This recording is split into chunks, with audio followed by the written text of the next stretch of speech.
আসসালামু আলাইকুম দর্শক, স্বাগত জানাই আমাদের কৃষি কালচার দেখতে। বন্ধুরা, ছোট্ট একটু জায়গায় বিচিত্র দুর্লভ গাছের সংগ্রহশালা আছে।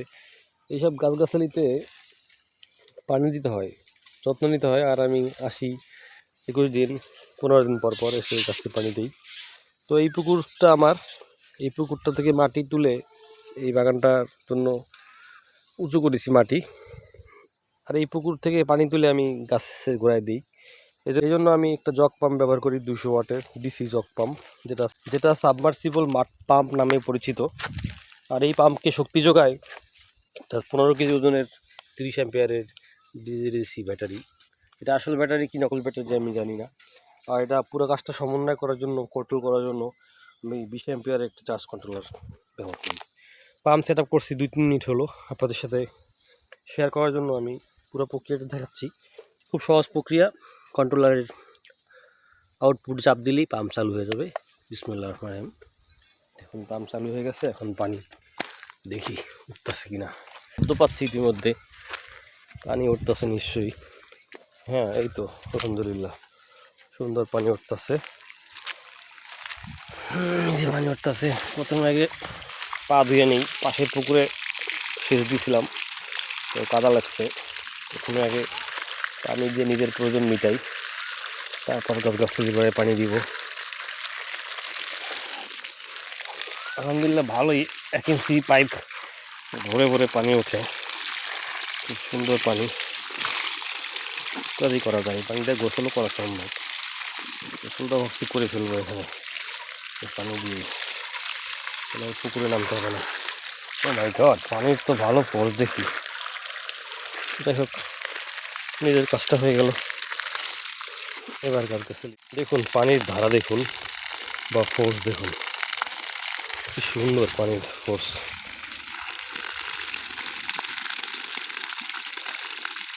1 ইঞ্চি পাইপের মুখ ভরে ভরে পানি উঠতেছে।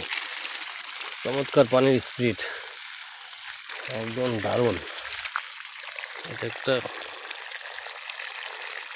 কচু, রেখে দিলে এটাও হবে। পানির ফোর্স কি, চেপে ধরলে কি ফোর্সে পানিটা বের হয়। মোটামুটি পাম্পের ভোল্টেজ দেখলাম 12-র আশেপাশে আছে। 30 মিনিট চালানো যাবে। টাটকা 30 মিনিট পাম্প চালাবো। 11 ভোল্টেজ বা কাছাকাছি নামিয়ে এনে সব গাছের গোড়া ভিজিয়ে ফেলবো। পানির দেখেন 30 ফিট দূরে পানি নেওয়া যায় চেপে ধরলে, আর 20 ফিটে এরকম। ভালো একটা পাম্প, আপনারা এই পাম্পটা নিতে পারেন। এবার দেখে শুনে ভালো মানুষের কাছ থেকে নেবেন, যে আপনার পাম্পের গুণাগুণ, কার্যকারিতা, ব্যবহার প্রণালী সব কিছু বলে দিবে। আর যদি 200+ ওয়াটের সোলার প্যানেল থাকে, তাহলে সেটা দিয়ে আরামে চালাইতে পারবেন। এই গাছের মুকুল আসছে, কয়টা আমর ধরছিল, কালকে ঝড়ে মনে হয় পড়ে গেছে, তাও পানি দিচ্ছে। এটা প্রচণ্ড পরিমাণে পোকা হয়েছে, বলার মতো না। স্প্রে করতে হবে। সরষা পাতাও ঘুরাই নেয়।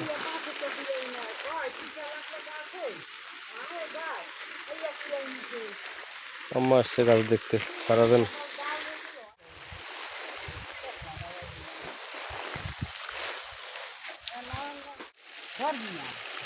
আব্বাই না ধরলেই হয়। আনারসের ফুল আসছে তো একটা। এখন হচ্ছে চৈত্র মাস শুরু হয়ে গেছে। চৈত্র মাস শুরু হয়ে গেছে, তো এখন পানি দিয়ে কুলানো যাবে না। 1 মাস হয়তো খালি পানি দিয়ে দিতে হবে, পানি দিয়ে দিতে হবে।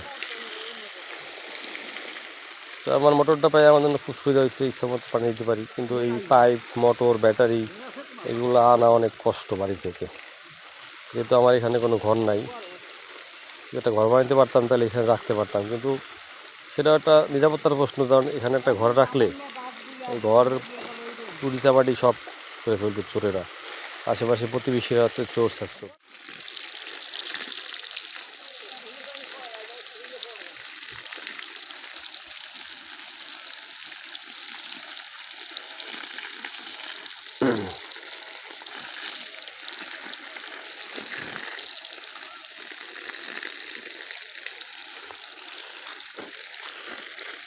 দেখুন পানি দিতে কি আরাম। যদি আপনার হাতে পাম্প থাকে আর ব্যাটারি সেট আপ থাকে আর আপনার যদি শক্তি থাকে বা ধৈর্য থাকে, তাহলে এই ধরনের পাম্প আপনি কিনতে পারেন। এই পাম্প আমি বিক্রি করি না, আমি সেলার না, আমি আসলে ইউজার। তো আমি আপনাকে দিচ্ছি ইউজার রিভিউ, যে আসলে পাম্পটা কেমন, আপনি কিনবেন কিনা এইসব। তো কিনে ঠকলে আসলে আমার দায়ভার না। আমি 1 বছর চালাচ্ছি, আমি চালাচ্ছি 1 বছর ধরে, আলহামদুলিল্লাহ আমি সুখী খুশি। কিন্তু আপনি যদি ঠকে যান, এই দায়ভার আমার না। তাই দেখে শুনে কিনেন, ভালো লোকের কাছ থেকে কিনেন।